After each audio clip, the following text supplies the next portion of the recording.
This is Ziggurat 2. The first Ziggurat came out in 2014 when the concept of the Rogue-lite was fairly new at the time, and it was one of the first-person roguelites that I ever played, and it actually might have been the very first. And it was also, in my opinion, kind of the gold standard of first-person roguelites, because although there were several other attempts at that idea after the first Ziggurat came out, none of them, in my opinion, really captured it as well as Ziggurat actually did. It was just very satisfying, it was quite fast, it had a lot of weapon variety, a lot of enemy variety, it was just a good attempt at that genre that was never really fully matched in my view.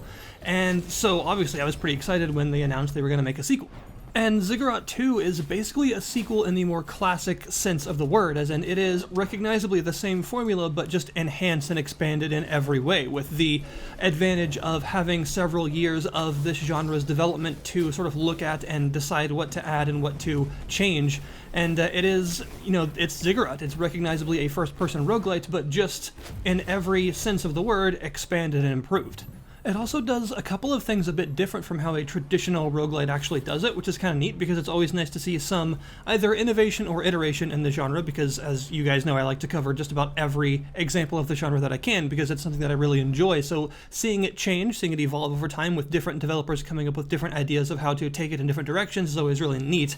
And this does actually have some pretty cool ideas in it that I think actually solve some of the more foundational problems that some people have with the genre. Some people that don't really enjoy it have pretty specific reasons for what they don't like about it as a genre, and I think this game actually goes a pretty good distance to addressing those problems in terms of its basic gameplay loop and how it actually changes those sorts of things up. So let's get into it. The gameplay at its base is most similar to a classic shooter like Heretic or Hexen, as in it's a very magic-focused shooter, but it of course has the roguelite elements of a randomly generated set of levels and all of that stuff, but it does that a little bit differently. Now you actually, instead of having one sort of dungeon that you just get as far in as you can until you die, you actually have separate little sort of mini dungeons, mini runs that you take. You select a dungeon, it tells you how long it is, how threatening it is, which tells you the general enemy strength and how many enemies on average are going to spawn in each combat encounter, and then you just go through it. It tells you what sorts of rewards you're going to be getting if you actually beat it, and then you can take a look at this big map and just choose of the various, usually like 4 or 5 different dungeons that are available for choosing at any given time, and just select one that you like the idea of the rewards of and think that,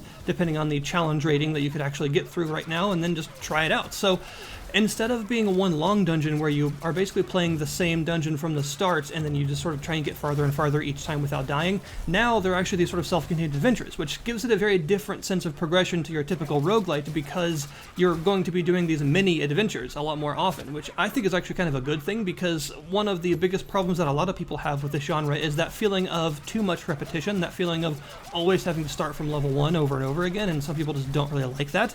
But in this case you don't really do that, because every dungeon is its own self-contained adventure and you're going to be getting different rewards and facing different things each time, so it never really feels like you're just repeating the same thing over and over again, trying to get just barely a little bit farther every time. And if you actually do die, instead of having to restart everything, you just sort of fail that particular adventure, although you do get some experience and rewards and stuff depending on how far you got. You get to keep some of that stuff, and then you just choose a different adventure from the map and try a different one instead of trying the same thing again. So the overall progression is still recognizably roguelite, but in a very different way to pretty much how any game that I've seen actually does it. And I actually really like the idea of having these mini adventures instead of one large one that you continually try over and over. I don't have a problem with that kind of thing. I love the genre, but I think this is a more exciting way to do it because it gives you a very different sense of progression. It gives you a feeling of slowly working towards better and better items, and instead of it being kind of a zero-sum game, as in either you get to the very end or you don't, and that's kind of the only option, now you have all these other smaller adventures to do where you actually can get to the end easier because you're not playing one long dungeon, you're playing smaller ones in sequence. The movement has been enhanced over the original in the sense that you're still quite fast. You ran very fast in the original in a very like old school shooter style of just high speed all the time, but there is a bit of an enhancement to that now because you have a very fast sprint as well as a dash on a short cooldown that allows you to dash in any direction that you want to help you dodge the enemy hordes. And you also have multiple characters to choose from, each one having its own health totals, its own mana pool totals, its own active skill. Every character actually has an active skill on a cooldown, and they also have passive and special abilities that you can unlock by playing them enough. And that gets us into one of the main systems of progression, the mastery system. Every character, every weapon, every amulet, which are these usable items that you can get and carry one of at a time that have generally quite powerful effects, they all have a mastery rating, which is basically its level. Now, you do earn temporary levels in run as you kill things and collect the experience crystals they drop. You can level up and select from a list of perks to make yourself more powerful, but that level resets at the end of every dungeon, whereas the mastery level of your gear and your characters is permanent. It is a persistent leveling system that stays in between runs, and this is what allows you to more comfortably take on the higher difficulty dungeons later, because you'll have a selection of leveled up stuff that's more powerful than it started. So that's another way that this game differs from the traditional roguelite fare. Just getting a weapon or a character, it's going to get stronger over time, and it's not going to reset every run. Those enhanced items are going to be available for you after that in every run. And the leveling system is actually pretty cool, because every weapon, item, and character has its own selection of upgrades that you will go down a sort of list to get as you increase their mastery level, and these upgrades can be some pretty interesting things. At first, it starts off with simple stuff like plus 10% damage, which just helps to make it more effective in general every time you get it after that, but they quickly get to more interesting things like unlocking passive effects that you can use just by having the item equipped, and other enhancements to the characters and items that just make their base effects more powerful or more varied in different ways. Every weapon has a primary and a secondary fire, which is something I always enjoy, and another thing that helps to make it feel like kind of an older school shooter, with everything having a primary and secondary fire. And you still have the 3 very heretic-like mana pools, as well as your infinitely recharging wand mana pool. So you have a spell weapon on blue, a staff weapon on green, and an alchemy weapon on orange or yellow, orange-ish. And each of these have their own different characteristics. Spells are always books that tend to be fired out of your hand and have various effects. Staves are very long range in comparison oftentimes, and often quite fast firing, and alchemy weapons tend to be quite a bit slower and take a lot more mana of their type per shot, but often have a lot of powerful effects and a lot of splash damage and stuff, so they're better for crowds of smaller enemies and the like. And now there is quite a lot of extra variety in these weapon types, because although you start with a few of them unlocked, as you complete these missions, you will unlock more and more different kinds of each weapon type, so that you can find more of them along the future adventures and start leveling those up and unlocking their passive skills and stuff like that. So the overall progression is very much based on variety, which is oftentimes where a roguelite kind of lives or dies, and how various the weapons are, how much variety there is in the characters and the enemies and all that. So being able to unlock more variety by finishing these smaller mini dungeons and things adds to that sense of progression, adds to the sense of the game getting different, changing over time, and feeling less repetitious, because you're actually, slowly unlocking a bigger arsenal and improving your arsenal to take on the harder dungeons and stuff like that. It gives it a more traditional RPG progression almost. There's also a pretty cool system that's in, presumably to combat that feeling of randomness, of not getting a good weapon too early and kind of getting screwed over by RNG, that allows you to select what you actually go into each adventure with. Of all of your unlocked weapons, amulets, and characters, you'll get a random selection of some of those to choose from when you start a run, and you can choose what you want to equip. The more stuff you equip, the, of course, better equipped you'll be, but you'll get less coin drops. Coins are the persistent currency that you use to upgrade stuff once you've leveled up its mastery level. So you can choose to make the run a little bit easier on yourself by starting with an amulet and a couple of different weapons, but you'll get less money, or you can choose to challenge yourself a little bit, start only with your infinite mana wand, but you'll get a whole bunch of extra coins in return if you're able to beat the mission. So that's a really cool system that I think other roguelites should really take notice of, being able to circumvent the RNG a little bit by starting with certain guaranteed pieces of equipment of the pool of stuff that you have unlocked is a really appreciated feature. The weapons are even more satisfying than they were in the original Ziggurat, with very punchy sound effects, really nice particle effects, and lots of glow and stuff to make them feel magical and powerful. And they're definitely quite varied in what they can do. Just individual spells and staves and things, they all have very different effects and very different applications, which makes it more interesting to actually find them. It's less about getting like a red glowing version of a magic bolt or a blue glowing version of a magic bolt. They all perform quite differently, so it does give them each their own identity, and it makes them feel more satisfying to use. And even the infinite mana wands are a lot better now. In the original Ziggurat, they were the traditional roguelite starting weapon, the kind of basic, relatively medium speed firing, kind of weak pea shooter thing that you wanted to upgrade as soon as possible and stop using.